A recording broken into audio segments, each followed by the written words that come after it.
అందరికీ శుభోదయం. మరి ఇవాళ శంకరాచార్య విరచిత సౌందర్య లహరిలోని 41వ శ్లోకం తవాధారే మూలే చదువుకుందాం. ఓం శ్రీమాత్రే నమః.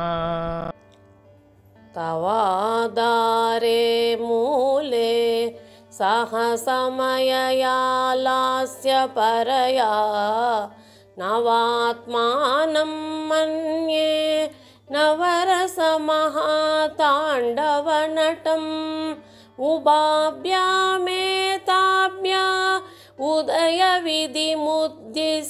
దయయా సనాతాభ్యాం జగ్నే జనకజననీమజ్జగదిదం తవాధారే మూలే సహసమయయా లాస్య పరయా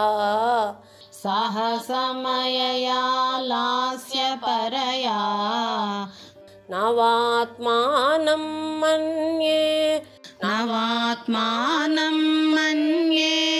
నవరసమహాతాండవనటం ఉభాభ్యామేతాభ్యాం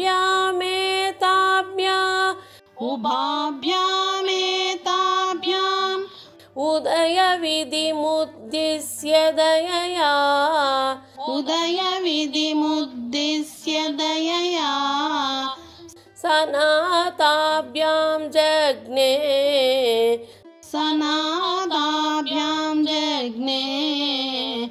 జనకజననీమజ్జగదిదం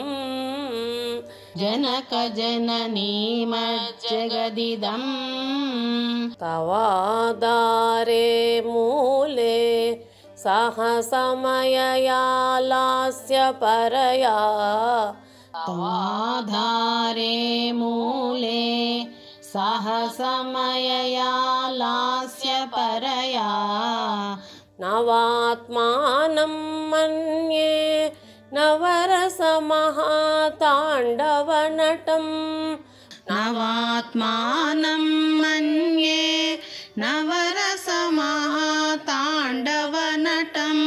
ఉభాభ్యామేతాభ్యా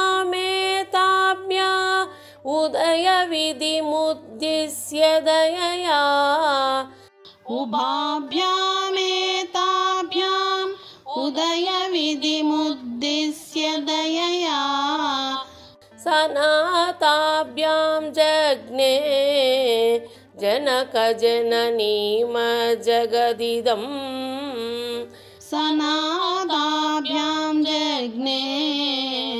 జనకజననీమజ్జగదిదం తవాధారే మూలే సహసమయయా లాస్య పరయా నవాత్మానం మన్యే నవరసమహాతాండవనటం ఉభాభ్యామేతాభ్యాం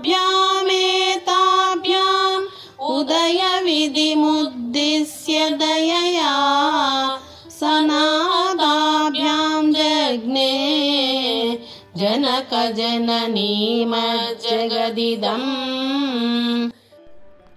తల్లి, నీ యొక్క మూలాధార చక్రంలో లాస్య రూపమైన నృత్యం పట్ల ఎంతో ఆసక్తి గల సమయ అని పేరుగల ఆనంద భైరవితో కూడా నవరసభరితమైన తాండవం చేసే నటుని నవాత్ముడిగా 9 రూపాలున్న ఆనంద భైరవుడిగా తలుచుచున్నాను. ఉత్పత్తి విధిని ఉద్దేశించి దయతో కూడుకున్న ఈ ఇరువురిచే ఈ జగత్తు జననీ జనకులు కలదైనది.